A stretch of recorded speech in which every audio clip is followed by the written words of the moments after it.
സാറേ, ഇസ്രായേൽ ബന്ദികളെ ഹമാസ് വിട്ടുകൊടുക്കാം, പൂർണ്ണമായിട്ടും വിട്ടുകൊടുക്കാമെന്നാണ് ഇപ്പോൾ പറയുന്നത് കേൾക്കുന്നത്. ഇത് കാരണം എന്ന് പറയുന്നത് ഈ രണ്ടാം ഘട്ട ചർച്ച നടത്താനായിട്ട് ഇസ്രായേൽ വലിയ താല്പര്യം കാണിക്കുന്നില്ല.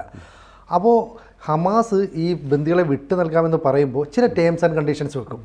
അത് നടപ്പാകുന്ന കാര്യമാണോ എന്ന് ലോകം ചർച്ച ചെയ്യുന്നുണ്ട്. എങ്ങനെ സാർ വിലയിരുത്തുക?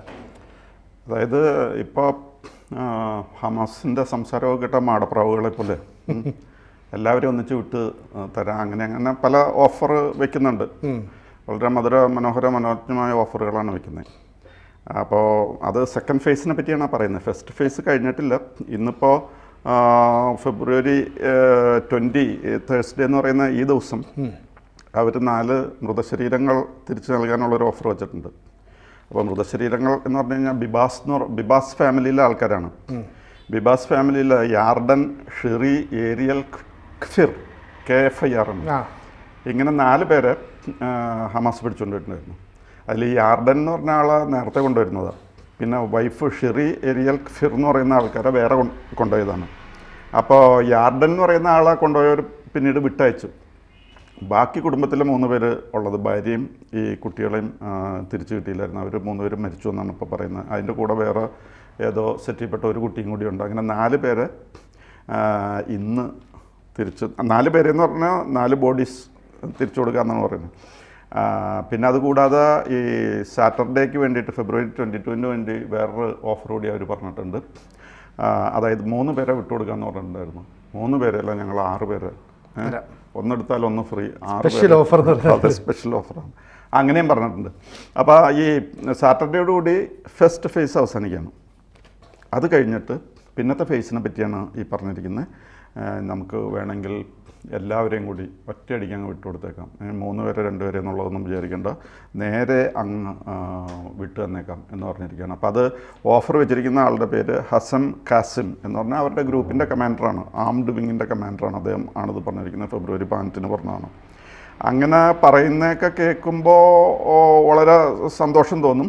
പക്ഷേ അതിൻ്റെ കണ്ടീഷൻസ് അതിൻ്റെ കൂട്ടത്തിലുണ്ട്. അപ്പോഴാണ് അതിലെ പ്രശ്നങ്ങൾ മനസ്സിലായത്. അതായത് ഈ റിലീസ് നടത്തണമെങ്കിൽ എല്ലാവരെയും കൂടി വിട്ടുകൊടുക്കാൻ അതിൽ കുഴപ്പമില്ല. പക്ഷേ അതിന് അങ്ങനെ റിലീസ് ചെയ്യണമെങ്കിൽ ഒരു കാര്യമുണ്ട്. ഈ സീസ് ഫയർ വരുന്നത് അത് പെർമനൻ്റ് ആയിരിക്കണം. ഈ സീസ് ഫയർ തുടങ്ങിയിട്ട് പിന്നെ യുദ്ധത്തിൻ്റെ പ്രശ്നം പറയരുത്. സീസ് ഫയർ പെർമനൻ്റ് ആയിരിക്കണം എന്നുള്ളതാണ് ഒരു കണ്ടീഷൻ. പിന്നെ വേറൊരു കണ്ടീഷൻ, ഈ ഇസ്രായേലി ആർമി കംപ്ലീറ്റ് ആയിട്ട് അവിടെ നിന്നും വിട്ടുപോകണം. പിന്നെ ഒരു കണ്ടീഷൻ, ഈ മൊബൈൽ ഹോംസ്, അതേപോലെ ടെൻറ്റുകൾ, അതേപോലെ ഹെവി എക്വിപ്മെൻറ്റ്, ബിൽഡിങ്ങുമായിട്ട് ബന്ധപ്പെട്ട ഹെവി എക്വിപ്മെൻറ്റ്, ഇതെല്ലാം കൊണ്ടുവരാനായിട്ടുള്ള അനുവാദം തരണം. ഇങ്ങനെയൊക്കെ കുറേ കണ്ടീഷൻസ് പറഞ്ഞിട്ടുണ്ട്. അപ്പോൾ ഇതൊക്കെ ഇസ്രായേൽ സമ്മതിക്കാൻ സാധ്യത വളരെ കുറവാണ്. അവർ കംപ്ലീറ്റ് അവിടെ നിന്ന് വിട്ടുപോകുന്നു കഴിഞ്ഞാൽ പിറ്റേ ദിവസം ഹമാസ് പഴയ പ്രവർത്തികളിലേക്ക് തന്നെ തിരിയും. പിന്നെ ഇവർ പറയുന്ന പോലെ ഈ ഇസ്രായേലിലുള്ള ആൾക്കാരെ പകുതി വിട്ടുകൊടുക്കണമെന്ന് പറഞ്ഞു കഴിഞ്ഞാൽ പല കേസുകളിൽ പെട്ടവരുണ്ട്. അതിൽ ലൈഫ് ടൈം കിട്ടിയവർ വരെയുണ്ട്. അപ്പോൾ ആ കാര്യത്തിലൊക്കെ ഒരു തീരുമാനമാകാനായിട്ടൊക്കെ കുറച്ച് ബുദ്ധിമുട്ടാണ്. അങ്ങനെ പല കാര്യങ്ങൾ പറഞ്ഞിട്ടുണ്ട്. പക്ഷേ ഇപ്പം ഇങ്ങനെ ഈ ഓഫർ പറഞ്ഞിരിക്കുന്നത്, ഈ കണ്ടീഷൻ വയ്ക്കുമ്പോൾ these things come with a rider. ആ റൈഡറാണ് പ്രശ്നം. കണ്ടീഷൻസ് വെച്ചിരിക്കുന്നതാണ് പ്രശ്നം. മാത്രമല്ല, ഈ കണ്ടീഷൻസ് അനുസരിച്ച് കാര്യങ്ങൾ പറയുമ്പോൾ ഇങ്ങനെ ഓഫർ വയ്ക്കാനുള്ള കാരണം എന്താണെന്ന് വെച്ച് കഴിഞ്ഞാൽ, ട്രംപ് പറഞ്ഞിട്ടുണ്ടായിരുന്നു ഇതിങ്ങനെ 2 പേര് 3 പേര് ഒറ്റ തെറ്റെന്നുള്ള രീതിയിൽ വിടാതെ അവരെ അങ്ങ് ഒരുമിച്ച് വിടുക എന്ന് പറഞ്ഞിട്ടുണ്ടായിരുന്നു. മാത്രമല്ല, അദ്ദേഹം പറഞ്ഞിരുന്നു ഇങ്ങനെയാണ് കാര്യങ്ങൾ പോകണമെങ്കിൽ ഇസ്രായേലിന് സന്തോഷപ്രകാരം എന്ത് ചെയ്യാം, അത് മുഴുവനും ഇസ്രായേലിനെ അങ്ങ് വിട്ടുകൊടുക്കുകയാണ്. അവരുടെ എന്താ ചെയ്യേണ്ടതെന്ന് വെച്ചാൽ അവരുടെ ഇഷ്ടം പോലെ ചെയ്യട്ടെ അവിടെ, അല്ലാതെ വേറെ ഒന്നും അവിടെ ഫലിക്കില്ല. അതുകൊണ്ട് നോ നെഗോഷിയേഷൻ, ഇനി നെഗോഷിയേഷനൊന്നും നിൽക്കണ്ട എന്ന് അതും പറഞ്ഞായിരുന്നു. അതാണ് സാർ ഇവിടുത്തെ പ്രശ്നം. അതായത് ട്രംപ് ഈ നെതന്യാഹുവിന് ചില അനുവാദങ്ങൾ കൊടുക്കുമ്പോഴത്തേക്ക് ഈ ഹമാസ് പേടിക്കുന്നു. ഹമാസിൻ്റെ ആവശ്യം എന്ന് പറയുന്നത് പലസ്തീൻ ജനതയെ മുഴുവൻ ജോർദാനിലേക്കും ഈജിപ്തിലേക്കും കൊണ്ടുപോകുന്നതിനോട് ഒരിക്കലും താല്പര്യപ്പെടുന്നില്ല. അതുകൊണ്ടാണ് ഈ പറയുന്ന താൽക്കാലികമായ ടെൻറ്റുകൾ, അതുപോലെ തന്നെ വീടുകൾ, റെഡിമെയ്ഡ് ആയിട്ടുള്ള വീടുകൾ, അതുപോലെ കാരവൻ പോലെയുള്ള സംവിധാനം, ഇതൊക്കെ കൊണ്ടുവരാനായിട്ട് JCB പോലെയുള്ള ക്രെയിൻ പോലെയുള്ള ആധുനിക യന്ത്രങ്ങൾ വേണം. ഈ യന്ത്രങ്ങൾ ഇങ്ങോട്ടേക്ക് പ്രവേശിക്കണമെങ്കിൽ ഇസ്രായേലിൻ്റെ അനുവാദം വേണം. അപ്പോൾ ഹമാസ് ഈ ഭീകരരെ ബന്ദികളെ വിട്ടുകൊടുക്കാൻ പകരം ഞങ്ങൾക്ക് ഈ വാഹനങ്ങൾ ഇങ്ങോട്ട് കൊണ്ടുവരാനുള്ള അനുവാദം വേണമെന്ന് ആവശ്യപ്പെടും. ഈ അനുവാദം കൊടുക്കുക എന്ന് പറഞ്ഞാൽ നിലവിൽ ഇവിടെ നിന്ന് ഓടിപ്പോയ പലസ്തീനുകൾക്ക് അല്ലെങ്കിൽ ഹമാസ് അനുകൂലികൾക്ക് അവിടെ താമസിക്കണം എന്നുള്ളതാണ് ആഗ്രഹം. ട്രംപ് പറയുന്നത് ഗസയും വെസ്റ്റ് ബാങ്കും പൂർണ്ണമായിട്ട് ഒഴിപ്പിക്കും, ഞങ്ങൾ എന്നിട്ട് അവിടെ പുതിയ കൺസ്ട്രക്ഷനൊക്കെ നടത്തും. അപ്പോൾ അങ്ങനെ സംഭവിച്ചാൽ പലസ്തീൻകാർക്ക് പിന്നീട് ഒരിക്കലും തിരിച്ചു വരാൻ കഴിയില്ല എന്ന് കൃത്യമായി മനസ്സിലാക്കുന്നത് ഹമാസാണ്. അതുകൊണ്ടാണ് ഹമാസ് തന്ത്രം മാറ്റി കളിക്കുന്നത്. മാത്രമല്ല, ഇസ്രായേൽ വലിയ താല്പര്യം കാണിക്കുന്നില്ല ഇപ്പോൾ ചർച്ചയ്ക്ക് വരും. കാരണം ഇസ്രായേലിൻ്റെ പ്രതിനിധി അവിടെ ചർച്ചയ്ക്ക് പോയിരുന്നപ്പം ഹമാസുകാർ ചെന്നില്ല, അതുകൊണ്ട് അവർ തിരിച്ചു പോന്നു. ഇനി ഞങ്ങൾ അങ്ങോട്ട് പോകണോ വേണ്ടോ എന്നുള്ള ആലോചിക്കാം. അപ്പോൾ ഹമാസ് ചുരുക്കം പറഞ്ഞാൽ കാല് പിടിക്കുന്നതിൻ്റെ മറ്റൊരു രൂപം ഇവിടെ കാണിക്കുന്നു അല്ലേ? മറ്റൊരു രൂപം എന്ന് പറഞ്ഞു കഴിഞ്ഞാൽ ഈ ട്രംപ് പറഞ്ഞത് അങ്ങനെ എന്ത് വേണമെങ്കിലും കാണിച്ചു, നെഗോഷിയേഷനൊന്നും വലിയ പ്രസക്തിയൊന്നുമില്ല എന്ന് പറഞ്ഞു. അതിൻ്റെ കൂട്ടത്തിൽ വേറൊരു സാധനം ഇപ്പോൾ ഇസ്രായേലിൽ വന്നിട്ടുണ്ട്. അതായത് ബൈഡൻ്റെ ഭരണകാലത്ത് നിരോധിച്ച് കളഞ്ഞു. അതായത് ഇനി ഇസ്രായേലിന് ഇത് കൊടുക്കില്ല, കാരണം ഇസ്രായേൽ റാഫേൽ പ്രവേശിച്ച് ജനങ്ങളുടെ ഇടയിൽ കൊണ്ട് ഇത് പ്രയോഗിച്ച് കഴിഞ്ഞാൽ പ്രശ്നമാവെന്ന് പറഞ്ഞത്. അതായത് MK-84 എന്ന് പറഞ്ഞ ബോംബുണ്ട്. ഈ MK-84 എന്ന് പറയുന്ന ബോംബ് ഇട്ട് കഴിഞ്ഞാൽ അതിനെപ്പറ്റി പറയുന്നത് it will reduce the area into a pancake, it will look like a pancake എന്ന് പറയുന്നത്. അതായത് നമ്മുടെ നാടൻ ഭാഷയെ പറഞ്ഞാൽ അടിച്ച് പരത്തി ചപ്പാത്തി പോലെയാക്കും, അല്ലെങ്കിൽ അപ്പം പോലെയാക്കും, ആ ഷേപ്പാക്കി കളയും, വേറെ ഒന്നും കാണില്ല, അടിച്ച് പരത്തി കളയും. ആ ബോംബ് ബൈഡൻ കൊടുക്കില്ല എന്ന് പറഞ്ഞാണ്. പക്ഷേ ഇപ്പോൾ അത് ട്രംപ് കൊടുക്കാമെന്ന് പറഞ്ഞതിന് ശേഷം ഇപ്പോഴാണ് അത് എത്തിയിരിക്കുന്നത് ഇസ്രായേലിൽ. ആ സാധനം പറഞ്ഞാൽ എവിടെയെങ്കിലും ചെന്ന് വീണ് കഴിഞ്ഞാൽ പ്രശ്നം മാറും. അപ്പോൾ ട്രംപിൻ്റെ ഈ ഓഫറുകളും, ട്രംപിൻ്റെ ആണെങ്കിൽ യാതൊരു കോംപ്രമൈസിനും റെഡിയല്ലാത്ത പോലെയുള്ള അഗ്രസീവ് നേച്ചറും, എന്ത് വേണമെങ്കിലും ഇസ്രായേൽ കാണിച്ചു എന്നുള്ള പ്രഖ്യാപനവും, അതിൻ്റെ കൂട്ടത്തിൽ ഈ ബോംബുകൾ ഇപ്പോൾ എവിടെയെങ്കിലും ഒരു പ്രശ്നം ഉണ്ടെങ്കിൽ അങ്ങോട്ട് കൊണ്ടുപോയിട്ട് അവിടെ നിരപ്പാക്കാം എന്നുള്ളൊരവസ്ഥയും, ഇതെല്ലാം കൂടി വന്നു കഴിഞ്ഞപ്പോഴാണ് ഹമാസ് ഇപ്പോൾ കുറച്ച് ഈ ഭാഷ പറയുന്നത്. പക്ഷേ ഈ പറയുന്ന ഭാഷയിലുള്ള റൈഡർ അല്ലെങ്കിൽ കണ്ടീഷൻസ് വെച്ച് ഇതൊന്നും ഒരിക്കലും നടക്കാത്ത മധുര സ്വപ്നങ്ങൾ പോലെയാണ് ഈ പ്രശ്നങ്ങൾ. പിന്നെ വേറെ ഒരു കാര്യം എന്താണെന്ന് വെച്ച് കഴിഞ്ഞാൽ ഹമാസ് പറഞ്ഞിരിക്കുന്നത്, ഹമാസ് ഇവിടെ നിന്ന് വിട്ടുപോകണം എന്ന് നിങ്ങൾ പറയുന്നുണ്ട്. That is laughable. അത് വെറുതെ ചിരിച്ചു തള്ളാൻ മാത്രമേ ഉള്ളൂ, അല്ലാതെ അതിലൊരു കാര്യമില്ല. ഇതൊരു സൈക്കോളജിക്കൽ ഗെയിം എന്നുള്ള രീതിയിൽ ഞങ്ങൾ എടുക്കുന്നുള്ളൂ. ഞങ്ങളെ അങ്ങനെ പറഞ്ഞയക്കാനൊന്നും നിങ്ങൾ നോക്കണ്ട എന്നാണ് പറഞ്ഞിരിക്കുന്നത്. പിന്നെ അതേപോലെ ഡിസാമമെൻറ്റും ഡീമിലിറ്ററൈസേഷനും നടത്തണമെന്ന് പറഞ്ഞിട്ടുണ്ട് ഇവിടെ. ഈ ഹമാസിൻ്റെ വേഷങ്ങളൊന്നും വേണ്ടെന്ന്, അതും ഔട്ട് ഓഫ് ദി ക്വസ്റ്റ്യൻ എന്നാണ് ഹമാസ് പറഞ്ഞിരിക്കുന്നത്. അത് നടക്കില്ല, അത് അങ്ങനെ ഒരു ചോദ്യം പ്രശ്നം ഉദിക്കുന്നില്ല. That is out of the question എന്നാണ് പറഞ്ഞിരിക്കുന്നത്.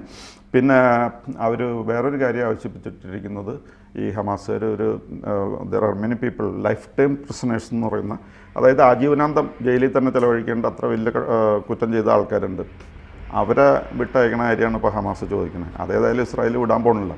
അപ്പോൾ അങ്ങനെ ഒരുപാട് കണ്ടീഷൻസ് ഇവർ ഹമാസ് പറയുന്നുണ്ട്. അതൊന്നും പ്രാവർത്തികമായിട്ട് നടപ്പാക്കാൻ പറ്റുന്ന കാര്യങ്ങളല്ല. അതുകൊണ്ടാണ് ഇപ്പോൾ ഈ എല്ലാവരെയും ഒറ്റയടിക്ക് വിട്ടുകൊടുക്കുക എന്ന് പറഞ്ഞാലോ അത് അത്ര മധുരമുള്ളൊരു വാക്കായിട്ട് കാണാൻ പറ്റില്ല. പിന്നെ ഈ ഫേസ് 2 ഡിസ്കഷന് വേണ്ടിയിട്ട് ഇപ്പോൾ നെതന്യാഹു ഏർപ്പെടുത്തിയിരിക്കുന്നത് മിനിസ്റ്റർ ഓഫ് സ്ട്രാറ്റജിക് അഫയേഴ്സ് എന്ന് പറയുന്ന ഒരു മിനിസ്റ്ററുണ്ട്, റോൺ ഡെർമർ. അദ്ദേഹത്തിനാണ് ഇതിൻ്റെ ചുമതല കൊടുത്തിരിക്കുന്നത്, ഈ സെക്കൻഡ് ഫേസിൻ്റെ ഡിസ്കഷന് വേണ്ടിയിട്ട് അല്ലെങ്കിൽ നെഗോഷിയേഷന് വേണ്ടിയിട്ട്. അപ്പോൾ ഇവരിപ്പോൾ ഈ ഹമാസ് പറഞ്ഞിരിക്കുന്ന ഈ കണ്ടീഷനൊക്കെ വെച്ചുള്ള കുഴപ്പം എന്താണെന്ന് വെച്ച് കഴിഞ്ഞാൽ, ഈ റൈറ്റ് വിങ് എക്സ്ട്രീം വ്യൂസുള്ള ആൾക്കാരുണ്ട് ഇസ്രായേലിൽ. അവിടുത്തെ ഫൈനാൻസ് മിനിസ്റ്ററും പിന്നെ സെക്യൂരിറ്റിയുടെ മിനിസ്റ്ററൊക്കെ ഉണ്ടായിരുന്നു. അവരൊക്കെ വേണ്ടി വന്ന നെതന്യാഹുവിനുള്ള സപ്പോർട്ട് പിൻവലിക്കും, മന്ത്രിസഭ താഴെ കളയും എന്നൊക്കെ പറഞ്ഞവരെ ഭീഷണിപ്പെടുത്തുന്നുണ്ട്. അപ്പോൾ ഇവർ ഹമാസി പറയുന്ന കാര്യങ്ങളൊക്കെ നെതന്യാഹു വേണമെന്ന് വെച്ചാൽ പോലും സാധിക്കില്ല. നെതന്യാഹു ഇതങ്ങ് സമ്മതിച്ചു കഴിഞ്ഞാൽ പിറ്റേ ദിവസം ചിലപ്പോൾ മന്ത്രിസഭ താഴെ പോയെന്ന് വരും. അപ്പോൾ അങ്ങനത്തെ കണ്ടീഷൻസാണ് ഇവർ വെച്ചിരിക്കുന്നത്. ഈ കണ്ടീഷൻസ് പ്രാവർത്തികമാക്കുക എന്ന് പറഞ്ഞാൽ അത്ര എളുപ്പമല്ല. അതാണ് ഇതിലുള്ളൊരു പ്രശ്നം. സാർ, ഇപ്പോൾ ഈ നെതന്യാഹു ഒരു ഒത്തുതീർപ്പിന് വഴങ്ങും എന്ന് ഇവർ പ്രതീക്ഷിക്കുന്നുണ്ട്. പക്ഷേ സാർ പറഞ്ഞ പോലെ ഈ അവിടുത്തെ സർക്കാരിനെ നിലനിർത്തുന്നത്, നെതന്യാഹുവിനെ നിലനിർത്തുന്നത് ഈ ഹമാസ് അല്ലെങ്കിൽ ഹിസ്ബുള്ള ഭീകരരെ വേരോടെ പിഴുതെറിയുക എന്ന ലക്ഷ്യത്തിൽ ഊന്നിയാണ്. ഇപ്പോൾ കഴിഞ്ഞ ദിവസം ഉണ്ടായതെന്ന് പറഞ്ഞാൽ ഈ ലെബനനിൽ നിന്ന് ഇസ്രായേൽ സേന പിൻവാങ്ങുന്നു. അപ്പോൾ ഇസ്രായേൽ സേന പിൻവാങ്ങുമ്പോൾ ഈ ലെബനിലെ പൗരന്മാർ തിരിച്ചു വരും, ഓടിപ്പോയി. ഈ തിരിച്ചു വരുന്നത് ശരിക്കും ഹിസ്ബുള്ളയുടെ ആൾക്കാർ ഉൾപ്പെടെയാണ്. അപ്പം ഹിസ്ബുള്ളയുടെ മഞ്ഞ നിറത്തിലുള്ള കൊടി ഉൾപ്പെടെ കൊണ്ടുവന്നിട്ട് ഈ IDF-ന്റെ മുമ്പിൽ നിന്ന് വെറുതെ പ്രകോപനം സൃഷ്ടിക്കുകയാണ്. അപ്പം ഇസ്രായേൽ കൃത്യമായിട്ടൊരു കാര്യം മനസ്സിലാക്കുന്നുണ്ട്, നമ്മൾ ഇവിടുന്ന് പിന്മാറിക്കഴിഞ്ഞാൽ ഇനി ഇവിടെ നിൽക്കുന്നത് വീണ്ടും ജനങ്ങളെ ഹ്യൂമൻ ഷീൽഡായിട്ട് വെച്ചുകൊണ്ട് ഇവർ വിലപേച്ചു. അതുകൊണ്ട് നമ്മൾ പൂർണ്ണമായിട്ടും പിൻവാങ്ങണ്ട. അതുപോലെ തന്നെ നമ്മൾ അവിടെ ഒരു 5 ഫ്ലാഗ് പോസ്റ്റ്, അതായത് 5 ചെക്ക് പോസ്റ്റുകൾ കുന്നിൻ മുകളിൽ നിന്ന് ഈ സദേൺ ലെബനൻ ഒന്ന് നിരീക്ഷിക്കാൻ കഴിയുന്ന രീതിയിൽ വേണം. അതുമാത്രമല്ല, ഈ ലെബനനിൽ ഒളിച്ചു താമസിക്കുന്ന ഹമാസിൻ്റെ ഒരു ലീഡർ ഉണ്ടായിരുന്നു, ഷെമീനെ കഴിഞ്ഞ ദിവസം അവരൊരു കാർ ബോംബ് സ്ഫോടനത്തിൽ കൊല്ലപ്പെട്ടു. അപ്പോൾ ഈ കൃത്യമായിട്ട് മൊസാദ് ഇതൊക്കെ നിരീക്ഷിക്കുന്നുണ്ട്. അപ്പോൾ ഈ കളിയൊന്നും ഇനി ഇങ്ങോട്ട് നടക്കില്ല. അപ്പോൾ ഹമാസിൻ്റെ ആവശ്യം എങ്ങനെയെങ്കിലും പിടിച്ച് ഗസയിൽ നിൽക്കുക, അല്ലെങ്കിൽ പലസ്തീന് വേണ്ടി ഞങ്ങളാണ് നിൽക്കുന്നത് എന്നുള്ള ഒരു നിലപാട് സ്വീകരിക്കുക എന്നുള്ള. പക്ഷേ നെതന്യാഹു ആ ഒത്തുതീർപ്പിന് വഴങ്ങില്ല എന്ന് ഉറപ്പായില്ലേ? അല്ല, നെതന്യാഹു ഒക്കെ കണ്ട് ശീലിച്ചേക്കുന്ന ആളാണല്ലോ. അപ്പോൾ അവരിങ്ങനെ എന്തെങ്കിലുമൊക്കെ പറയണ കേട്ടങ്ങ് മാറുന്ന ആളല്ല. അല്ലെങ്കിൽ അവരൊന്നും ഇവിടെ ഇപ്പം നിലനിൽക്കില്ല, ഇസ്രായേലിൽ നിലനിൽക്കില്ല. അപ്പോൾ അദ്ദേഹത്തിൻ്റെ അനുഭവ സമ്പത്ത് ഉപയോഗപ്പെടുത്തിയിട്ട് എന്തെങ്കിലും ഇതിനൊക്കെ ഇടപെടാനായിട്ട് ശ്രമിക്കുകയുള്ളൂ. കൂടുതൽ വാർത്തകളും വിശേഷങ്ങളും നിങ്ങളിലേക്ക് എത്താൻ ABC മലയാളം സബ്സ്ക്രൈബ് ചെയ്യുക, ബെൽബട്ടനും അമർത്തുക.